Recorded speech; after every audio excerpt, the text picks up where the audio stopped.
following presentation is for mature audiences only.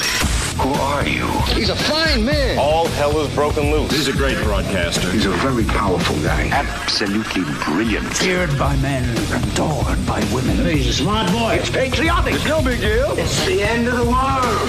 I might as well tell you now. He's a monkey. And how you doing, ladies and gentlemen, boys and girls, children of all ages? Welcome into another edition of the Wyldeside with Eric Clark. I am your host, Eric Clark, saying thank you for taking time out of your busy day to give my little video a watch and a listen. If you like it, like it. If you think other people are going to dig it, give it a share. Make sure you are subscribed to the YouTube channel, hitting that notification button, and you are following on all the social media I have linked down below. Also, I have fired up a Patreon for my CONCURPAs to become a paid member. I will be uploading videos to Patreon solely for my Patreon members, so who knows how crazy that is going to get. All of the links are down below. Don't worry about it if you can't become a Patreon. That's totally cool. I'm still doing videos here on YouTube, and you are still the best darn CONCURPAs in the world. And don't forget, we are live streaming 2 times a week, Wednesday 11 a.m., Saturday 2 p.m. Another 2 hours of fun and frivolity, another chance for you to get your suggestions to me. Before we get started today, I do want to say thank you to Connect 200 Music to See and Aunt Betty's Nut Butter. Today's video is coming from Facebook. Somebody posted on my timeline, hey dude, Lovebites has just dropped a new live DVD and you got to check it out. So today we are checking out The Hammer of Wrath. It is live from Knockin' at Heaven's Gate, filmed in Japan. It is Lovebites, The Hammer of Wrath on the Wyldeside. Let's check it out.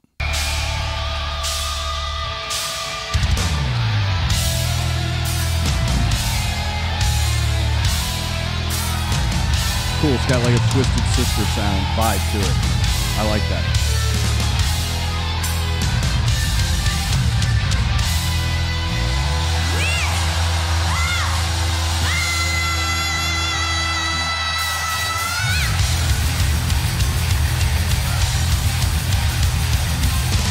Come on.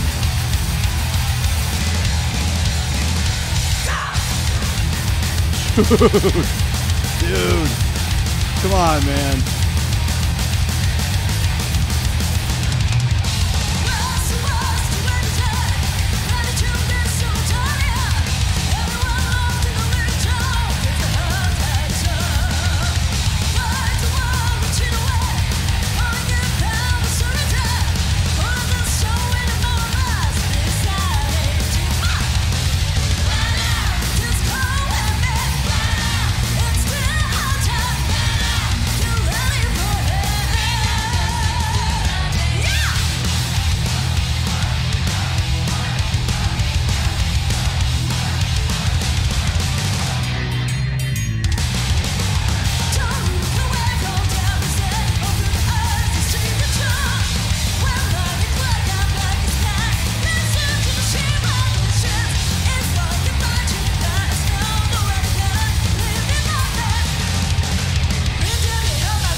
Come on, man. No. That ain't right.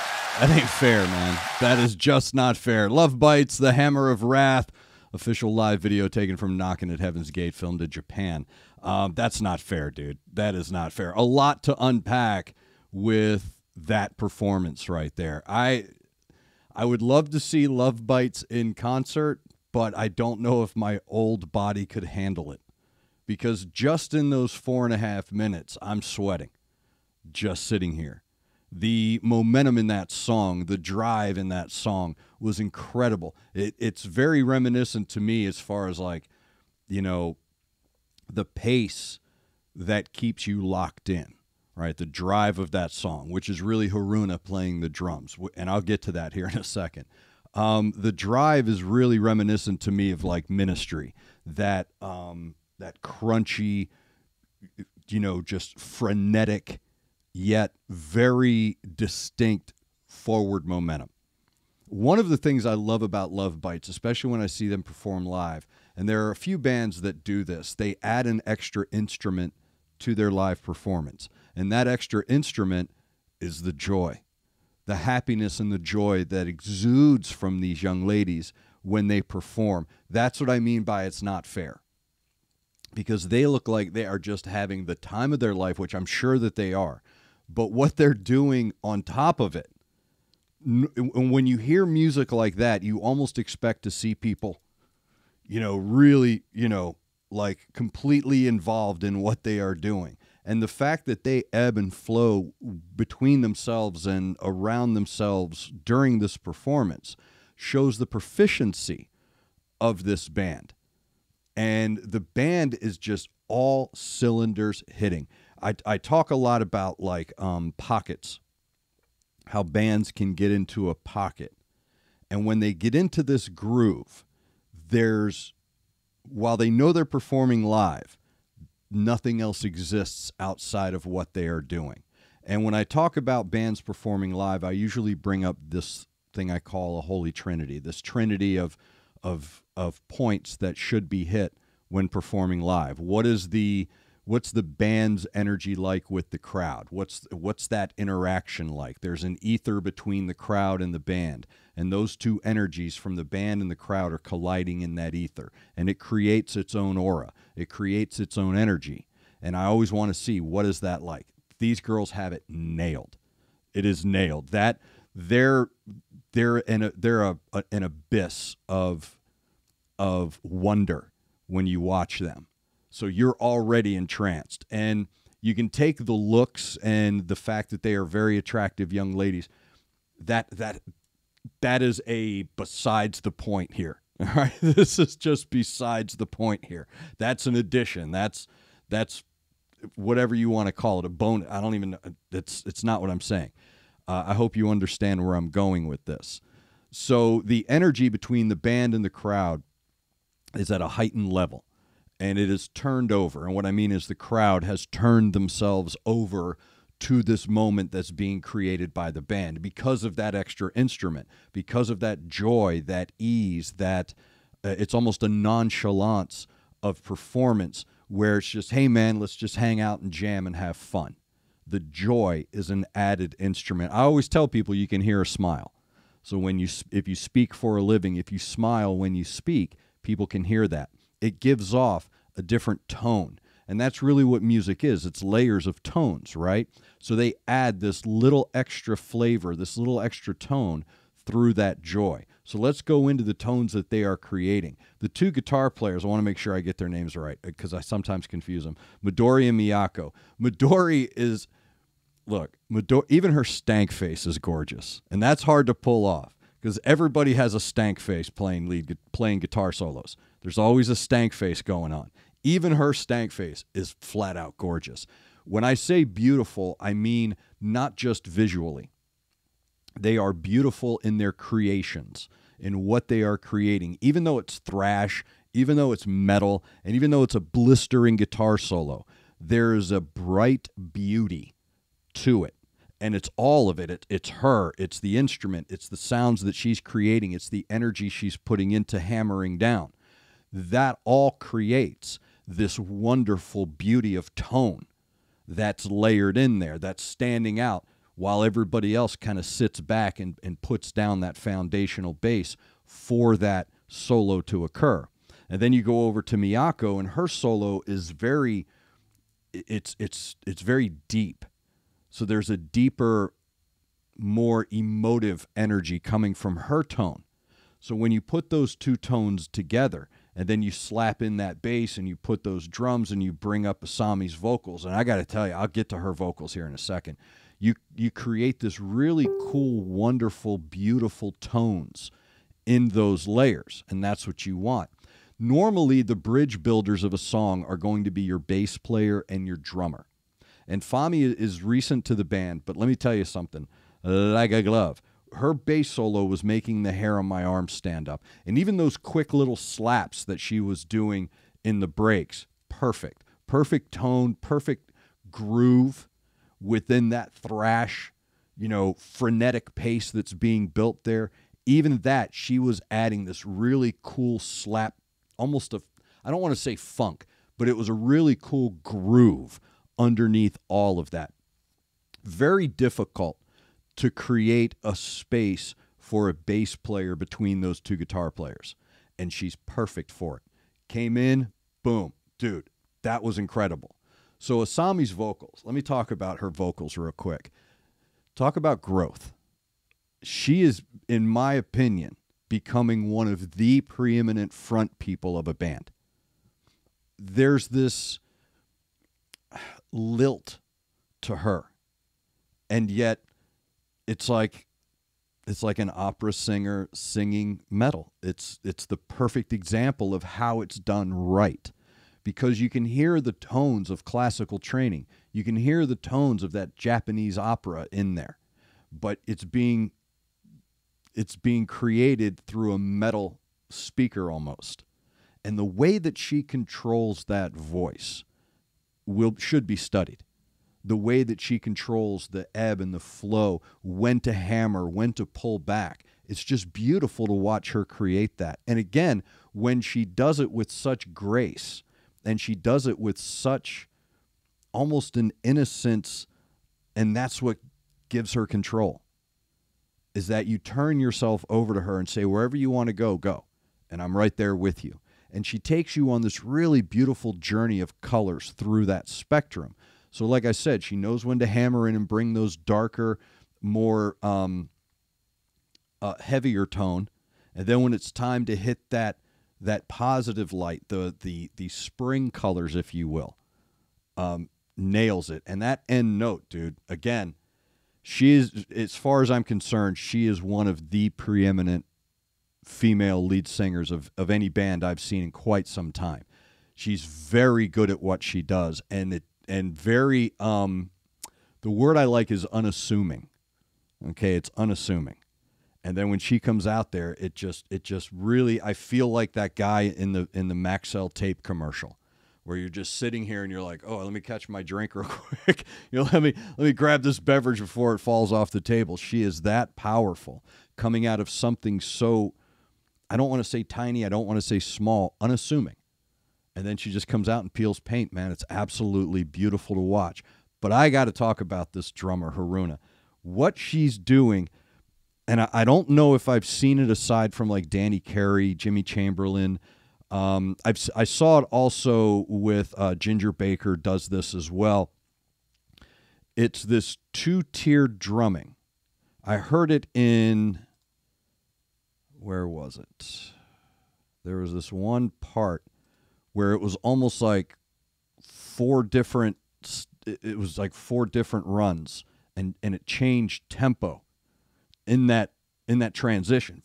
I mean, if you caught it, good for you. I'm not a drummer. I don't know the professional terms for it or anything like that. But what she does on the drums in this little spot right here,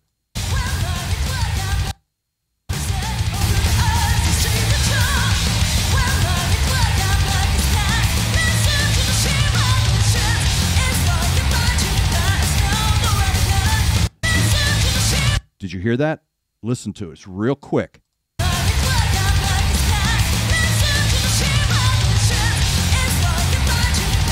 What she's doing is almost playing, she's playing up here and then she's playing down here. Half of her drumming is on the feet, and it's crazy. It's crazy smooth when she makes these transitions. And again, I don't know the professional terms for it. I don't know, like what the musical terms for what she's doing. But to be able to build 4 bridges, which is what she's doing here, changing tempo, changing tone, going from high to low, low to high, all in those transitions. Dude, that's brilliant. That is brilliant. I think most of her drumming comes from her feet and her legs. And she's got to be running. I don't know. I would like to put a pedometer on Haruna's ankle just to see how far she runs playing a concert for Lovebites, because the energy that comes through those legs and through the hands and through the smiles, and again, it's the added tone that a lot of times you can't catch. And that's why I referenced Ginger Baker, because he drummed frenetically, but it sounded fun. That's where I'm going with this.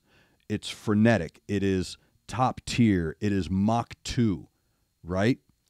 But it's super controlled, super smooth, no sharp edges on anything. Everything flows together. And the fact that she's doing all of those little things while everybody else is doing their things, and the joy coming through it, and ties all of that together, it really does remind me, and I've likened this, I've used this reference before, it reminds me of Keith Moon in this respect. When The Who played, if you listen to The Who, what you're going to hear is Roger Daltrey and Pete Townsend doing their thing. But if you pay attention, Keith Moon plays drums a little differently. So normally when a lead singer is singing, the drummer is playing their count. And then when they go to their verse, or they're done with their verse and make their transitions from measure to measure, then you'll get the fill. Then you get the roll. But if you listen to The Who, Keith Moon is doing that while they're singing and while he's playing his guitar. He's doing these cool little things. And that reminds me, what she does reminds me of that. It reminds me of that. Pay attention to what the drummer's doing behind it, because you're trained to have predictive AI in your head when it comes to certain music. So you listen to a certain type of music long enough, you start to expect certain things. She is unexpected. So when you're listening to that, you're normally listening to just a drummer playing the measure or playing the count. She's not doing that. She's shifting and changing and pulling people along with her and building those bridges from the bass player to the guitar players to the vocalists. She's tying all of that in.